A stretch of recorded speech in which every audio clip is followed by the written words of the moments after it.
In 2021, we saw a new series of problems that seemed to compound on top of the issues which started back in 2020. As we welcome this new year, it is very likely that we'll see a continuation of these issues unless something really dramatically changes. So let's talk about it.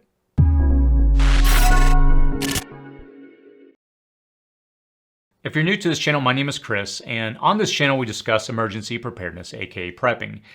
I always like to start off each new year by evaluating what it is I want to prepare for and how I'm going to actually go about it. I will tell you up front, I don't have a crystal ball. There's no major singular event that concerns me as much as multiple events that are already playing out at the time of the recording this video. I've talked about a video that I recently did. I'll post a link up in the cards to the top 10 threats we'll face in 2022. And I think my personal view, and based on the analysis that we did in that video, there are threats that should concern the population to be prepared. Things can change on a dime, and I think those that are prepared and have built a buffer will do so much better. And again, I can't give a timeline when any of these events will occur, but if you look and you see how things are playing out, clearly there are challenges on the horizon that are looming. And just about a week ago, I did a video discussing 10 practical steps that you can take to prepare for what's coming. If you're new to preparedness, again, I would refer you to that video. And I also did a follow-up video on the 10 things that are coming. We did a video discussing 5 ways that you can prepare for 2022. All that to say, I think there are practical steps that you can take, but preparedness will be key. Being prepared, getting your finances in line. And again, all I can do is analyze to the best of my ability the challenges that I see, and I try to prepare my home, and I hope I can give you the information that I'm using to prepare you. Now, it would be easy to become very reactionary. Again, I think so many of us, because of the events in the last couple of years, I hate to use the word PTSD flippantly, but for many of us, we've gone through some pretty traumatic events. People have lost jobs. People have lost family members due to COVID. We have seen civil unrest. We've seen, for most of us, at least my generation, I can say, lived through a time of peace, relative prosperity. And it feels like over the last few years, things have been just unsettled. There hasn't been a sense of, okay, are we calmed down yet? Do we know what's coming next? And again, it's not that I live in a constant state of fear, but I do realize that it's important to look at what's coming. So of course, it begs the question, why is it more important than ever to prepare now? I think it can be best summarized in a conversation that I had recently with a friend of mine, an old roommate of mine from college, from the University of Texas. We were talking the other night, and he lives down in Texas, and he's recently become a prepper in the last several years. And one of the things that we discuss is it's fascinating the time that we live in, that there's this almost sense of anything is possible. Anything could happen. And in the past, I used to look on the horizon. I could see, okay, these issues, I can see that they're probably going to be a problem one day.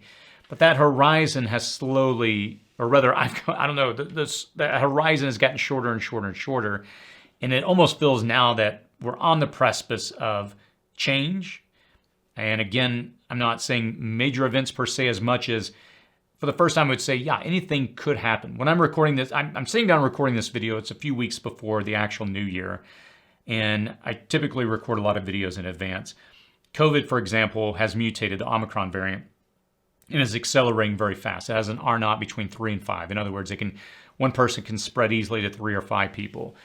The only good news is that so far the symptoms have been mild, but at the time of the release of this video, I have no idea if the hospitals get overloaded because the percentage of individuals getting sick increases. Things could escalate quickly. And again, we saw lockdowns, we saw government overreach in the last few years, and it begs the question, what can come next? All that to say, I think we're moving into a time where the only thing that is certain is uncertainty, that things will move quickly, and if you're not able to adapt on the fly, you're going to be left behind. But those that are prepared, they're going to be able to prosper. And I don't just mean financially, but they're going to be able to go through this unscathed, hopefully, at least more so than not being prepared. And in saying that, being prepared and learning self-sufficiency, again, I think it's going to give you the advantage.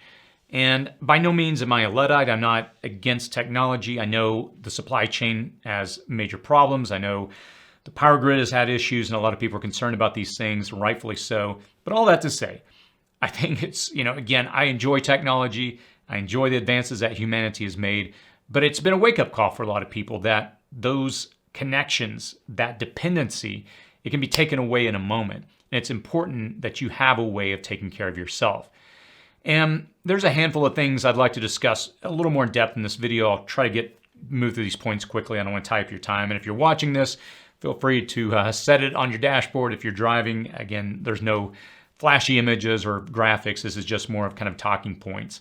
So the 5 things that I would discuss, and when I'm beginning to look at the new year, first of all is, I always like to sit down. I like to analyze what went well this year, in the prior year, at least the time they're recording this video. What went well for me in 2021? What did not go well for me in 2021? I'll also discuss what I plan on focusing on in 2022. I want to talk about why I prep, and I think it's important to kind of end the video with this discussion, what motivates me. Because again, if you're new to this community or you're new watching this video, and I just hope to give you a little insight, kind of a backdrop on what motivates me to do what I do. And I'll finish up by answering a question I get all the time. I know that it needs its own video, deserves its own video, but talk about why I stay in California. It's a question that comes up nonstop, and it kind of ties into, why I prepare.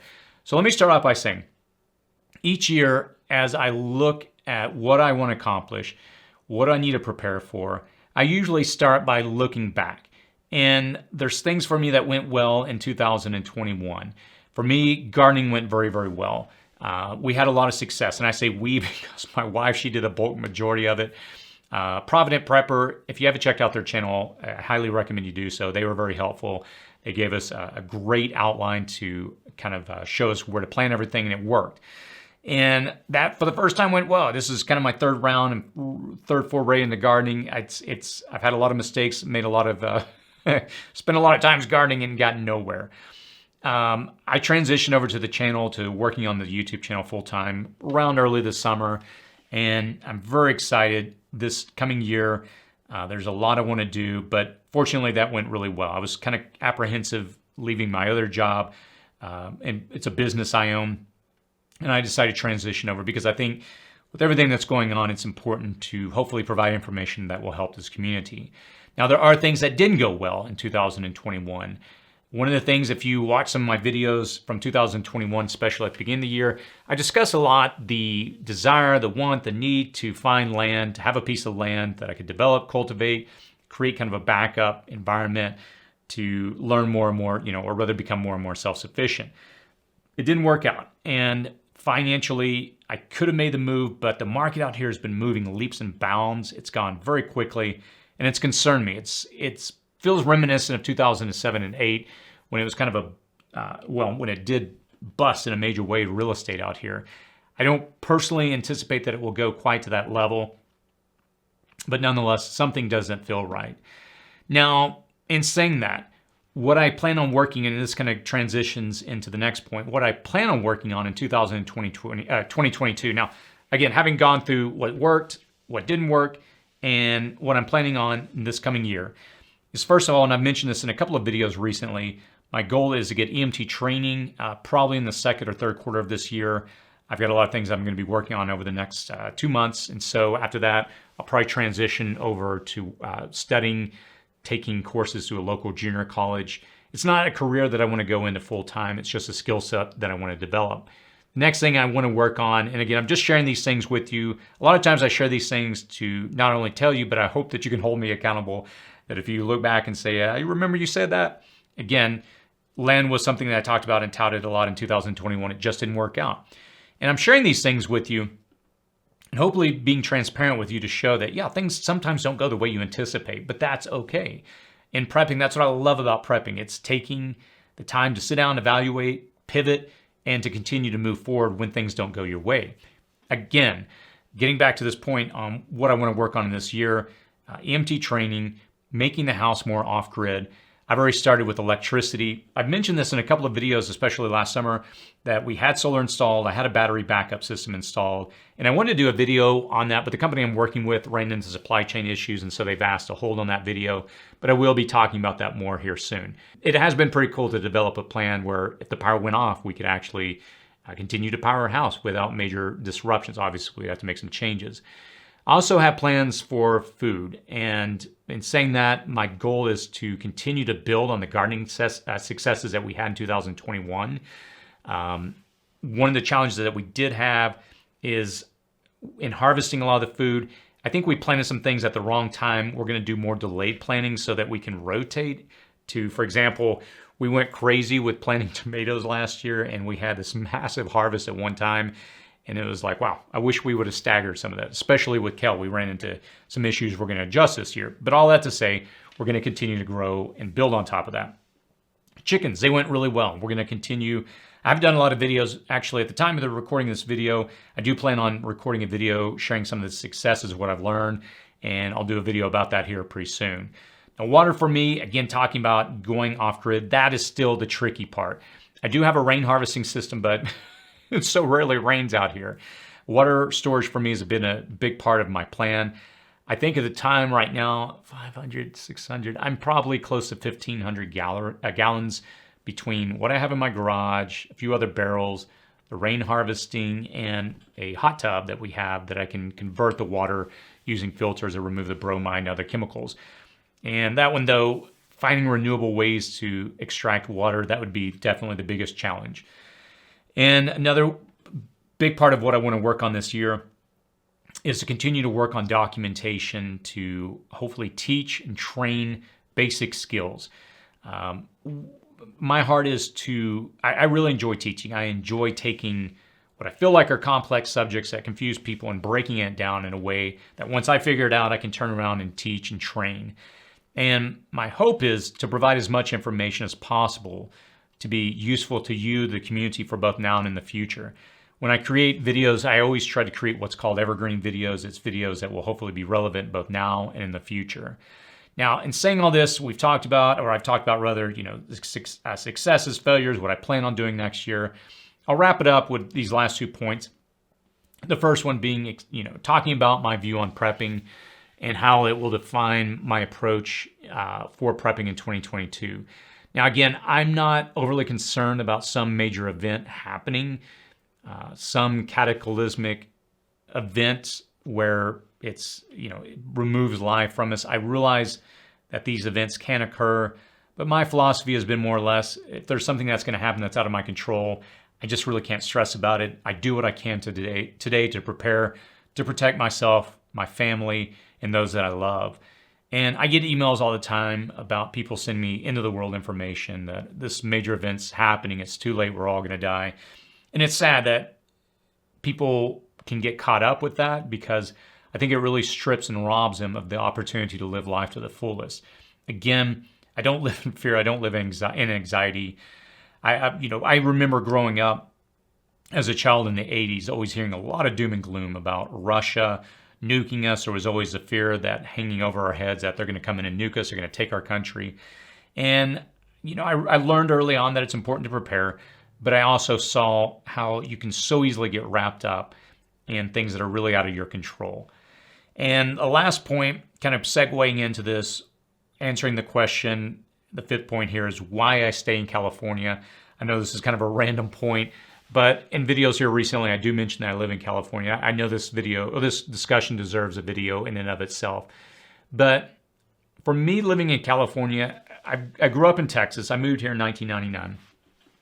And I was fortunate to marry a very incredible woman, a woman that has stood by my side. She's an amazing mother, an amazing wife, very selfless, very giving.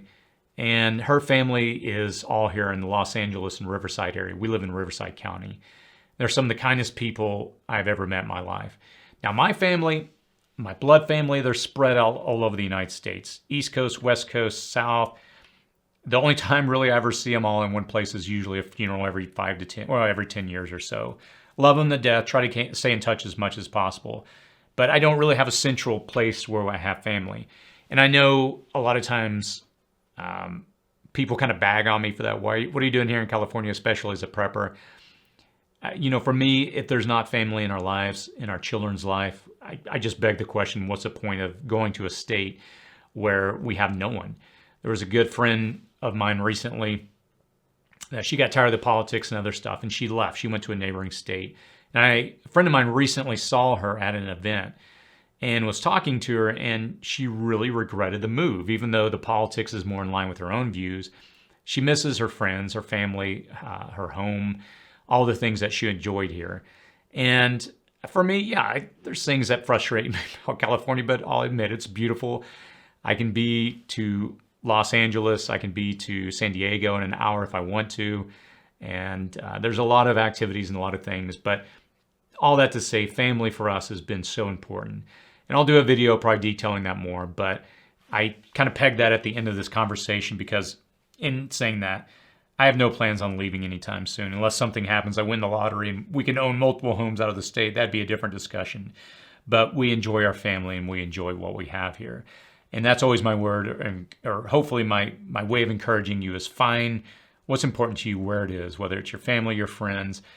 I love the concept of prepping because it teaches you to adapt to where you are. It's not always the ideal situation here. I could move to Tennessee and I could buy a mansion if I just sold my home here. All the revenue, or rather the equity that I've accrued over the last 10 years of buying and selling here in California, I could go to Tennessee or Texas or some other state and have what would equate to a mansion with a lot of land. But if I had no family or friends, for me, I just don't see the value in that. I don't know. Maybe I'm being a little transparent, rambling here, but that's just kind of the information on my background.